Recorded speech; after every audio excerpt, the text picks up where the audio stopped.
జీవవాక్యము అనుదినము నడిపించు జీవవాక్యము, బాధలలో బ్రతికించు జీవవాక్యము, చీకటిలో వెలిగించు జీవవాక్యము, ఆపదలో ఆదరించు జీవవాక్యం, ఆపదలో ఆదరించు జీవవాక్యము, జీవవాక్యము, జీవవాక్యము, జీవవాక్యము, జీవవాక్యం.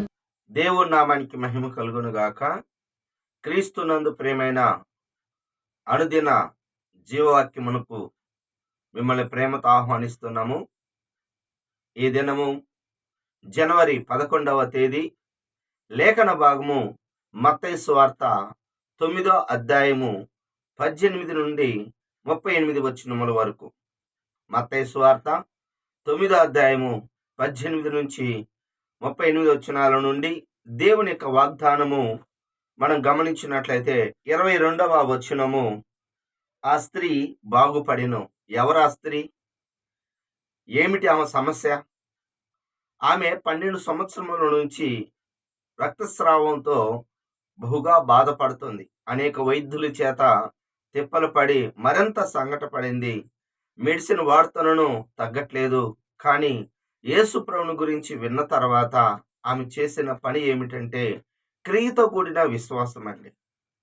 ఆమె విన్న తర్వాత వెంటనే తనలో తాను అనుకుంది. ఏమనుకుందంటే, నేను యేసు ప్రభు వారి వస్త్రపు చెంగును ముట్టుకున్నప్పుడు నేను బాగుపడతాను. అవును, అలాగ అనుకొని మరి స్వస్థత కోసము ముందుగా విశ్వాసం ఉంచింది. ఆ విశ్వాసం ద్వారానే నడిచి వచ్చి అంతమంది జనసమూహంలో కూడా యేసు ప్రభువారి వస్త్రపు చెంగును ముట్టుకున్నప్పుడు ప్రభు అంటున్నాడు, కుమారి ధైర్యంగా ఉండు, భయపడద్దు. అవునండి, దేవుడు ఎప్పుడు ఆమెకి స్వస్థత వచ్చింది అంటే విశ్వాసముతో వచ్చి వస్త్రపు చెంగును ముట్టుకుంది. అంటే వస్త్రము కాదు బాగు చేసింది, మరి ఆయనలో ఉన్న ప్రభావము ఆమెను బాగు చేసిన. అవునండి, దేవుడు స్వస్థతకి మరి ఏర్పాటు చేసిన ఒక గొప్ప మార్గం ఏమిటి అంటే విశ్వాస మార్గము. విశ్వాస మార్గములో కూడా మనం కానీ వెళితే దేవుడు గొప్పగా మనకు సహాయము చేస్తాడు. అది ఎన్ని సంవత్సరములు అయినప్పటికీ 12 సంవత్సరాలు బాగులేనిది నేను అనుకుంటాను ఒక 12 సెకండ్లే వెంటనే ఎప్పుడైతే ముట్టుకుందో వెంటనే స్వస్థత కలిగింది.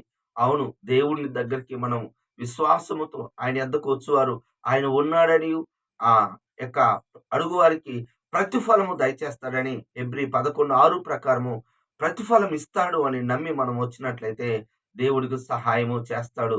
ఆ స్త్రీని బాగుపరిచిన దేవుడు నిన్ను కూడా బాగు చేస్తాడు.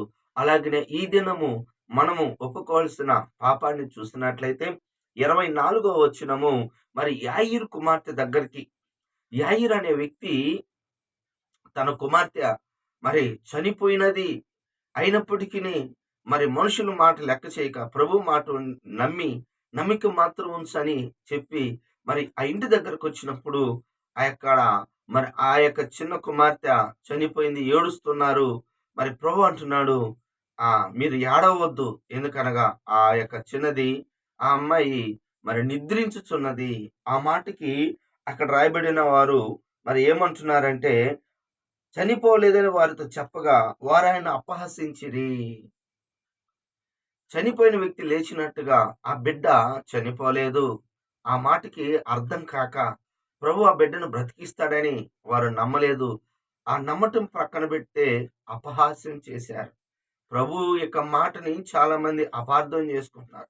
నైటి క్రైస్తవులు మరి స్వస్థతలు అద్భుతాలు నమ్ముతారు, కానీ నేను చనిపోయిన తర్వాత పరలోకానికి వెళ్తాను అనేది నమ్మలేకపోతున్నారు.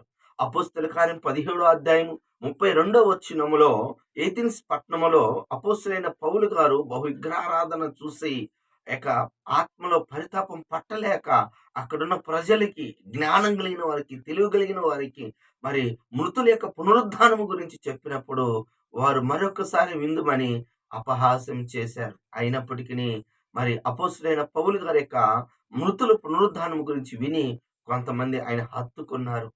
సహోదరుడ, సహోదరి, పునరుద్ధానము గురించి, చనిపోయిన తర్వాత జీవితమును గురించి అపహాస్యం చేస్తున్నావా? చేయవద్దు.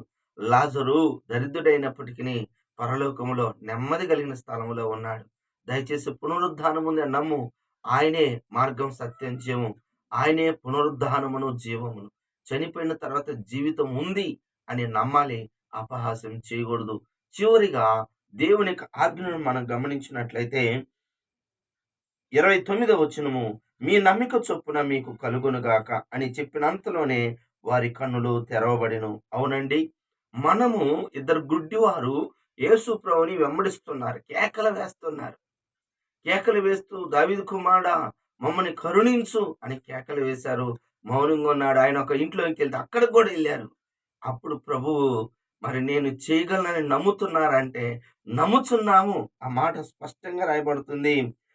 ఏమని ఉంటుందంటే, ప్రభు అంటున్నాడు, నమ్ముచున్నాము ప్రభా అని ఆయనతో చెప్పిరి. అప్పుడు ఆయన వారి కన్ను ఎప్పుడు ముడతాడు అంటే, చెప్పాను కదా, యేసు ప్రభువారు మనకి ఏదైనా కార్యం చేయాలంటే మన నమ్మిక చొప్పునే. అక్కడ రాయబడింది, గుడ్డి వారికి చూపు లేదు అంటే ఫిజికల్ గా వాళ్ళు చూడలేరు, కానీ ఆత్మీయంగా ప్రభు చేయగలడని నమ్మారు.